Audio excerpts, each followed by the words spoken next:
Hi hello friends, ಎಲ್ಲರಿಗೂ ನಮಸ್ಕಾರ. ಎಲ್ಲರೂ ಹೇಗಿದ್ದೀರಾ? ಎಲ್ಲರೂ ಚೆನ್ನಾಗಿರಿ, ಖುಷಿಯಾಗಿರಿ ಅಂತ ಹೇಳ್ತಾ ಈ ವ್ಲಾಗ್ನ ಶುರು ಮಾಡ್ತಾ ಇದ್ದೀನಿ. ಫ್ರೆಂಡ್ಸ್, ನನಗೆ ಸಿಸೇರಿಯನ್ ಆಗಿ 40 ದಿನ ಆಗಿದೆ. ನಾನೀಗ ನನ್ನ ಗಂಡನ ಮನೇಲಿದ್ದೀನಿ. ನನಗೆ 3 ವರ್ಷ 10 ತಿಂಗಳ ಮಗಳಿದ್ದಾಳೆ. ಅವಳು ನರ್ಸರಿಗೆ ಹೋಗ್ತಾ ಇದ್ದಾಳೆ. ಹಾಗೂ ಇನ್ನೊಂದು ಮಗು ಈಗ ಹುಟ್ಟಿದ ಪಾಪುಗೆ 40 ದಿನ ಆಗಿದೆ. ಬೇಬಿ ಬಾಯ್ ಪಾಪು. ಸೊ ರಾತ್ರಿ ರುಟೀನು ತುಂಬಾ ಕಷ್ಟ ಆಗಿರುತ್ತೆ. ಎಲ್ಲ ಮಕ್ಕಳಾಗಿರೋ ತಾಯಂದ್ರಿಗೆ ಅದ್ರ ಬಗ್ಗೆ ಗೊತ್ತೇ ಇರುತ್ತೆ.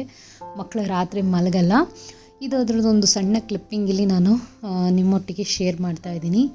ಇದು ನನ್ನ ಮಗಳು, ಅವಳಿಗೆ ಆ್ಯಕ್ಟಿವಿಟೀಸ್ನ ಹೇಳ್ಕೊಡ್ಬೇಕಾಗಿತ್ತು. ಸೊ ಆ್ಯಕ್ಟಿವಿಟಿ ಮಾಡ್ತಾಯಿದ್ದೀವಿ ಇಲ್ಲಿ. ನಾನು ಯಾವಾಗಲೂ ನನ್ನ ಸಣ್ಣ ಮಗು ಜೊತೆ ಇರುವಾಗ ಆ್ಯಕ್ಚುಲಿ ಆ ಮಗುಗೂ ತುಂಬ ಕೇರ್ ಬೇಕು. ಈಗ ಅವಳ ಜೊತೆ ಇರುವಾಗ ಇವಳಿಗೆ ಬೇಜಾರಾಗುತ್ತೆ, ನನ್ನಮ್ಮ ನನ್ನ ಜೊತೆ ಇಲ್ಲ ಅಂತ. ಸೊ ಆದಷ್ಟು ಮಗಳ ಜೊತೆನೂ ನಾನು ಟೈಮ್ ಸ್ಪೆಂಡ್ ಮಾಡೋಕ್ಕೆ ನೋಡ್ತೀನಿ.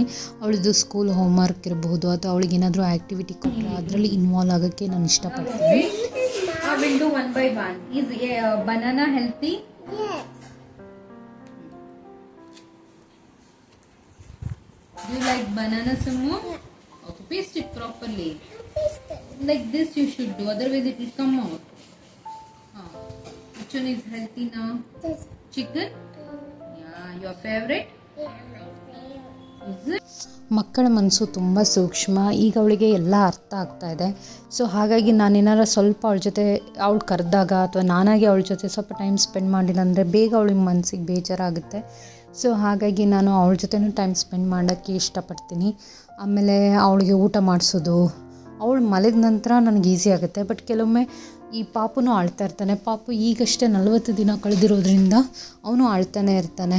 ಅಥವಾ ಅವನಿಗೆ ಹಾಲು ಕುಡಿಸ್ಬೇಕಾಗಿರುತ್ತೆ ಅಥವಾ ಅವನು ಪಾಟಿ ಕ್ಲೀನ್ ಮಾಡಬೇಕಾಗಿರುತ್ತೆ.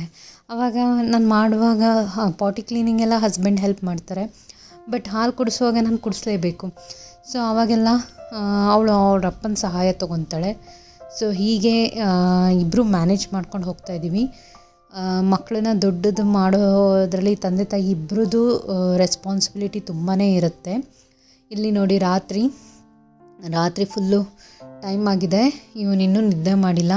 ಪಾಪು ಹಗಲೆಲ್ಲ ನಿದ್ದೆ ಮಾಡ್ತಾನೆ. ರಾತ್ರಿ 11 ಗಂಟೆ ಆಯಿತು ಅಂದರೆ ಅವನು ಎದ್ಬಿಟ್ಟು ಬೆಳಗ್ಗೆ 4 ಗಂಟೆ ತನಕ ನಿದ್ದೆ ಮಾಡಲ್ಲ. ಅಂದರೆ ಸ್ವಲ್ಪ ನಿದ್ದೆ ಮಾಡೋದು, ಏಳೋದು, ಅಳೋದು, ಮತ್ತು ಇನ್ ಬಿಟ್ವೀನ್ ನಾವು ಡೈಪರ್ ಚೇಂಜ್ ಮಾಡೋದು, ಹೀಗೆ ಅವ್ನ ರೂಟೀನ್ ಆಗಿರುತ್ತೆ. ಮತ್ತು ನನಗೆ ನಿದ್ದೆ ಕಮ್ಮಿ ಆಗುತ್ತೆ. ಬೆಳಗ್ಗೆ ಬೇಗ ಎದ್ದು ಮಗಳನ್ನ ಸ್ಕೂಲಿಗೆ ಕಳಿಸೋದು, ಅವಳಿಗೆ ತಿಂಡಿ ಪ್ಯಾಕ್ ಮಾಡೋದು, ಇದೆಲ್ಲ ಕೆಲಸಗಳು ಬರುತ್ತೆ. ಸೊ ಆದ್ರೂ ಮಕ್ಕಳು ಬ್ಲೆಸ್ಸಿಂಗ್ಸ್. ಸೊ ನಾವು ಅವ್ರು ಏನೇ ಮಾಡಿದ್ರೂ ಖುಷಿಯಿಂದ ಮಾಡಬೇಕಾಗತ್ತೆ. ಇಲ್ಲಿ ನೋಡಿ, ನನ್ನ ಮಗಳು ಮಲಗಿದ್ದಾಳೆ. ಇದು ರಾತ್ರಿ ಆಲ್ಮೋಸ್ಟ್ 2-2:30 ಟೈಮು. ನಾನಿಲ್ಲಿ ಲೈಟ್ ಹಾಕಿ ತೋರಿಸ್ತಾ ಇದ್ದೀನಿ, ಇಲ್ಲಾಂದರೆ ವೀಡಿಯೋ ರೆಕಾರ್ಡಿಂಗ್ ಮಾಡೋವಾಗ ಬೆಳಕು ಸಾಲಲ್ಲ. ಸಿ ಸೆಕ್ಷನ್ ಮಾಮ್ ಆಗಿ ನಾವು ತುಂಬ ಕೇರ್ ಮಾಡಬೇಕಾಗುತ್ತೆ. ಹಾಗೂ ಅದೇ ಟೈಮಿಗೆ ಮಕ್ಕಳನ್ನು ನಾವು ಕೇರ್ ಮಾಡ್ಕೋಬೇಕಾಗುತ್ತೆ. ಯಾಕಂದರೆ ಮಕ್ಕಳು ನಮಗೆ ಬ್ಲೆಸ್ಸಿಂಗ್ಸ್ ಅಂತ. ಅವರಪ್ಪ, ನಾನು ಲೈಟ್ ಹಾಕಿದ್ದು ನೋಡಿ ಅವರಪ್ಪ ಎದ್ದುಬಿಟ್ಟು ಅವನಿಗೊಂದು ಹಣೆ ಮೇಲೆ ಕಿಸ್ ಕೊಟ್ಟು ನಾನು ನೋಡ್ಕೊಳ್ಳ ಅಂತ ಕೇಳಿದರು. ನಾನು ಅಂದೆ, ಇಲ್ಲ ಪರವಾಗಿಲ್ಲ, ನಾನು ಪಾಪನ ನೋಡ್ಕೊತೀನಿ, ನೀವು ಮಲಗಿ ಅಂತ. ಯಾಕಂದರೆ ಅವರಿಗೂ ತುಂಬ ವರ್ಕ್ ಲೋಡ್ ಇದೆ. ನಾನು ಅದರಲ್ಲೂ ಅವ್ರಿಗೆ ನಿದ್ದೆ ಕೆಟ್ಟು ನೀವು ಮಗುನೂ ನೋಡ್ಕೊಳ್ಳಿ ಅಂತ ಹೇಳಿದ್ರೆ ತೊಂದರೆ ಆಗುತ್ತೆ. But there are days husband ನನ್ನೊಟ್ಟಿಗೆ ಜೊತೇಲಿ ನಿಂತು ನೋಡ್ಕೊಂಡಿದ್ದಾರೆ. ಬಟ್ ಈಗೀಗ ಅವರಿಗೂ ಸ್ವಲ್ಪ ಹುಷಾರಿಲ್ಲ, ಬ್ಯಾಕ್ ಪೇನು, ತಲೆನೋವು ಇರೋದ್ರಿಂದ ನಾನು ಹೆಂಗೂ ಮಗಳು ಸ್ಕೂಲಿಗೆ ಹೋದ್ಮೇಲೆ ರೆಸ್ಟ್ ಮಾಡ್ಬೋದು. ಸೊ ಹಾಗಾಗಿ ನಾನು ನೋಡ್ಕೊತೀನಿ, ನೀವು ಮಲಗಿ ಅಂತ ಹೇಳಿದೆ. ಈಗ ರಾತ್ರಿ ಆಲ್ಮೋಸ್ಟ್ 3 ಆಗಿರಬಹುದು, 3 o'clock ಟೈಮು. ಅಷ್ಟೊತ್ತಿಗೆ ಅವನು ಇನ್ನೂ ಮೇಲ್ಗಡೆ ಇರೋ ಲೈಟು, ಫ್ಯಾನು ಎಲ್ಲ ಅಬ್ಸರ್ವ್ ಮಾಡ್ತಾ ಇದ್ದಾನೆ. ಈಗ ಅವನು ದೂರದಲ್ಲಿರೋ ಇದನ್ನು ಸ್ವಲ್ಪ ಅಬ್ಸರ್ವ್ ಮಾಡೋಕ್ಕೆ ಟ್ರೈ ಮಾಡ್ತಿದ್ದಾನೆ. ಮಕ್ಕಳು ಹುಟ್ಟಿದಾಗ, ನವಜಾತ ಶಿಶು ಇದ್ದಾಗ ಮಕ್ಕಳಿಗೆ ಕಣ್ಣು ಕ್ಲಿಯರಾಗಿ ಕಾಣಲ್ಲ ಅಂತ ಹೇಳ್ತಾರೆ. ಅಂದರೆ ಅವರಿಗೆಲ್ಲ ಬ್ಲ್ಯಾಕ್ ಆ್ಯಂಡ್ ವೈಟ್ ಇಮೇಜಲ್ಲಿ ಕಾಣುತ್ತೆ. ಆ ಥರ ಅವರಿಗೆ ಐಡೆಂಟಿಫೈ ಮಾಡ್ತಾರೆ. ಹಾಗಾಗಿ ಆ ಟೈಮಿಗೆ ಕಾಂಟ್ರಾಸ್ಟ್ ಕಾರ್ಡ್ಸ್ನ ತೋರಿಸ್ತಾರೆ ಮಕ್ಕಳಿಗೆ. ಸೊ ಈಗ ಅವನು ಸ್ವಲ್ಪ ಚೇಂಜಸ್ ಅನಿಸ್ತಿದೆ. ವಾಯ್ಸನ್ನು ಬಂದ ಕಡೆ ನೋಡ್ತಾನೆ. ಸೊ ಹೀಗೆ ಒಂದೊಂದೇ ಮೈಲಿಗಲ್ಲು ಮಕ್ಕಳಲ್ಲಿ ನಾವು ನೋಡ್ಬೋದು. ರಾತ್ರಿ ಅವನಿಗೆ ನಾನು ಜೋರಾಗಿ ಸ್ವಲ್ಪ ಅವನ ಜೊತೆ ಮಾತಾಡೋಕ್ಕೆ ಸ್ಟಾರ್ಟ್ ಮಾಡಿದ್ರೆ ನನ್ನ ಮಗಳು ಎದ್ಬಿಡ್ತಾಳೆ. ಸೊ ನಿಧಾನವಾಗಿ ಮಗು ಜೊತೆ ವಿಸ್ಪರಾಗಿ ನಾನು ಮಾತಾಡ್ತೀನಿ. ನಿಧಾನ ಮಾತಾಡಿ ಅವನ ಜೊತೆ ಆಟಾಡಿ ಅವನಿಗೆ ಹಾಲು ಕುಡಿಸಿದ ನಂತರ ನಾವು ಡೈಪರ್ ಹಾಲು ಕುಡಿಸಿದ ನಂತರ ನಾವು ಮಗುಗೆ ತೇಗನ್ನು ತರಿಸ್ಬೇಕು. ನೋಡಿ ಇಲ್ಲಿ ಗಂಟೆ 2:45 ರಾತ್ರಿ 3 ಗಂಟೆ ಆಗ್ತಾ ಬಂತು.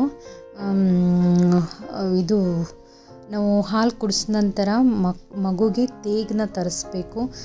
ತೇಗ್ ಬರಲಿಲ್ಲ ಅಂದರೆ ಮಕ್ಕಳು ಹಾಲನ್ನ ಕಕ್ಬಿಡ್ತಾರೆ. ಸೊ ಇಲ್ಲ ಅವರಿಗೂ ಒಂಥರ ಡಿಸ್ಟರ್ಬ್ ಆಗುತ್ತೆ. ನಾನಿಲ್ಲಿ ರಾತ್ರಿ ಪಾಪು ಇನ್ನೂ ಮಲಗ್ತಿರಲಿಲ್ಲ.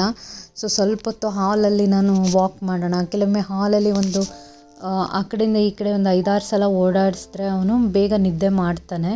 ಸೊ ಹಂಗೆ ಮಾಡೋಣ. ತುಂಬ ಕಿರಿಕಿರಿ ಮಾಡ್ತಾಯಿದ್ದ, ನಿದ್ದೆ ಬರ್ತಿರಲಿಲ್ಲ ಅವನಿಗೆ. ಸೊ ನಾನು ಬೆಡ್ರೂಮ್ ಲೈಟ್ ಆಫ್ ಮಾಡಿ ಬಂದು ಹಾಲಲ್ಲಿ ಸ್ವಲ್ಪ ಓಡಾಡಿಸ್ತಾ ಇದ್ದೀನಿ ಡಿಮ್ ಲೈಟ್ ಹಾಕ್ಕೊಂಡು.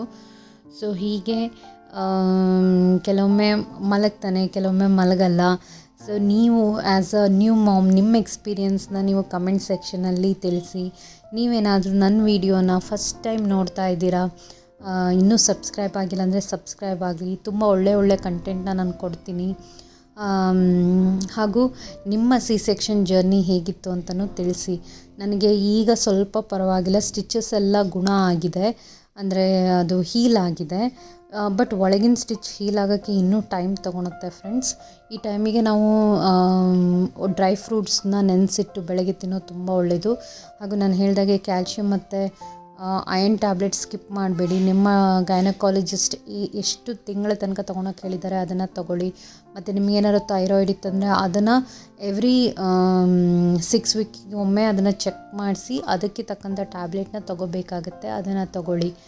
ಸೊ ಇದು ಇಂಪಾರ್ಟೆಂಟು ಡೆಲಿವರಿ ಆದ ನಂತರ. ಹಾಗೂ ಈ ಮಳೆಗಾಲದಲ್ಲಿ ನಾವು ಸ್ವಲ್ಪ ಹುಷಾರಾಗಿರಬೇಕು ನೀರನ್ನೆಲ್ಲ ಮುಟ್ಟಬೇಕಾದ್ರೆ. ನನಗೆ ಸಹಾಯಕ್ಕೆ ಒಬ್ಬರು ಲೇಡಿ ಈಗ ಬರ್ತಾ ಇದ್ದಾರೆ. ಬಟ್ ಆದ್ರೂ ಕೆಲವೊಮ್ಮೆ ನನ್ನ ಮಗಳಿಗೆ ಏನಾರು ಅಡುಗೆ ಮಾಡಬೇಕಾದ್ರೆ ತಕ್ಷಣ ತಣ್ಣೀರಲ್ಲಿ ಕೈ ಇಟ್ಬಿಡ್ತೀನಿ, ಆಮೇಲೆ ನಂಗೆ ನೆನಪಾಗುತ್ತೆ. ಸೊ ಅದನ್ನೆಲ್ಲ ನಾವು ಕೇರ್ ಮಾಡ್ಕೋಬೇಕು. ಸಮ್ಟೈಮ್ ನಾನು ಗ್ಲೌಸ್ ಯೂಸ್ ಮಾಡಿ ಇದು ಮಾಡ್ತೀನಿ.